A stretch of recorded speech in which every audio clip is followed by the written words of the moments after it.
report. Joining me now is Kentucky Congressman Andy Barr, a member of the House China Select Foreign Affairs and Financial Services Committees. Congressman, it's good to see you. Thank you so much for being here. I want to get your take on China Week. Two of your bills passed during China Week. One focused on increasing oversight on the science and technology agreement between the U.S. and China, and another focused on combating the CCP's global influence. I'm going to tell us about those. But you know what was really missing from China Week? Any impact whatsoever on all of these Chinese stocks trading on U.S. exchanges, something that I just did a whole documentary on Fox Nation, Underwriting the Enemy. We're still underwriting the enemy, aren't we? Well, yeah, thanks for your highlighting of this very serious issue, Maria. So one of the bills that was passed last week addresses the fact that we have a science and technology agreement. We've had it for multiple decades since the Carter administration, exchanging sensitive science technology research with the Chinese Communist Party. We need oversight of that. Congress needs to be oversight of that, and we need notification if a Biden or Harris administration were to renew that. But you're right, Maria. We also need to get to an agreement on screening of investments into China, an outbound regime.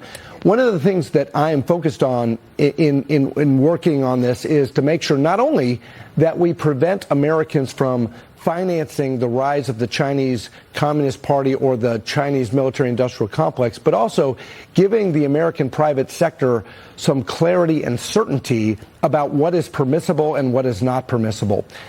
We should not try to counter China by mimicking China or imitating China. We need to recognize that one of our critical competitive advantages is that we're capitalists. We allocate capital efficiently. We should not be facing a huge new bureaucracy of uncertainty. Yeah, I'm glad you mentioned that. We are capitalists. We want, free speech. We want our democracy to thrive. So where are you on this TikTok issue? Because earlier, Hannah Cox was telling us that her company is suing because you can't just take out TikTok. You're removing free speech. I guess often neglected in this TikTok debate is a reciprocal situation. I mean, would China and the CCP permit an American social media counterpart to have the same access that TikTok has in America? 170 million Chinese. Would China agree to that? That we would be able to spew out propaganda and surveil their citizens? Right. Well, I supported the legislation that requires a divestment of TikTok from China and requires that TikTok be led by an American company. So, look, the problem with TikTok is not just that it's a surveillance tool, and it is, but also that they ramp up pro-China propaganda on the platform, and they suppress pro-Western information. And so it is a misinformation, disinformation tool for the Chinese Communist Party. They sow discontent within the American people. And that's the problem, is that it's not a free speech platform. It is a propaganda platform. Very good point, sir. I want to move on to your budget issue here. September 30th is in a couple of weeks. House Speaker Mike Johnson is facing a critical leadership challenge again with this looming government shutdown deadline at the end of the month. He's trying to push his plan to link the SAVE Act to a continuing resolution to fund government through the end of March. If passed, the SAVE Act would help secure upcoming elections by preventing non-citizens from voting. But the Democrats won't hear of it. And in more upcoming legislation during Anti-Woke Week, the House is going to soon vote on a number of diversity and anti-ESG bills surrounding environmental and social investing, free speech on campuses, diversity requirements in hiring, and more. Congressman, give us your thoughts on the CR and the SAVE Act.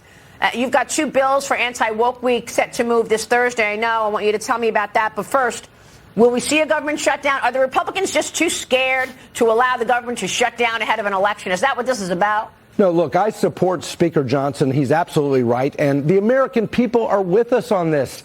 Can you imagine not supporting the idea that in order to register to vote, you have to be a U.S. citizen? It is absolutely insane that we would not have a law in place that would require documentary proof of U.S. citizenship in order to register to vote. By the way, the law of the land is that you have to be a U.S. citizen to vote. So if that's the law, why do we not require verification that you are in fact a U.S. citizen when you register to vote? That should be the law. But unfortunately, the current state of affairs in this country is that states are prohibited under the National Voter Registration Act, a motor voter law from the 1990s. States are prohibited from requiring documentary proof of U.S. citizenship. So this is common sense that we would require people who are registering to vote to prove that they're actually U.S. citizens. Democrats who vote against that show what they're really up to, that they want non-citizens to vote and rig our elections. Right, I understand that, and we all understand that. Look what just happened in Oregon. They just had to say, oh, we made a mistake. All these illegals were registered to vote. Oh, okay, yeah, right. Look, let me just say that you have to make sure to put that out there and say, shut down the government or shut down the border. Are you willing to go to the mat for that? Yeah, and Maria, I was at the border just a few months ago, and I want to emphasize this to all the people watching and listening. Alejandro Mayorkas, the Secretary of Homeland Security, is undercounting the scale of the invasion of our country right now. We saw illegals crossing the border, coming into Mexico, and the Border Patrol agents tried to chase them down and couldn't find them in the woods in Texas. And the National Border Patrol Council told me that Mayorkas won't allow the Border Patrol to count those individuals as gotaways. I said they got away, and he said the only way to count them as gotaways is if the Border Patrol agents physically see them escaping into the interior of the country. Oh, give me a break. So 12 million is the official number, but it's a lot worse than that, Maria. This is an invasion, and Homeland Security is not actually counting them correctly. Right. Two things about that. Again, I go back to my initial question. So are you going to dig in and say, look, close the border or put the SAVE Act to the continuing resolution or shut down the government? Or are you going to say, look, we can't shut down the government on September 30th because the election is November 5th and we're going to get blamed for a shutdown because such and such is not going to get paid and we've got all these issues that people are waiting for. They don't know what's next because the government is shut down. The Democrats know that the Republicans are afraid of that. So that's one issue. And the other issue is Alejandro Mayorkas, okay? Not only is he overseeing and in charge of this wide open border that has brought us these Venezuelan gangs that are killing everybody, but he's also in charge of the Secret Service with all these failures around President Trump. You're an elected official. What are you doing about it?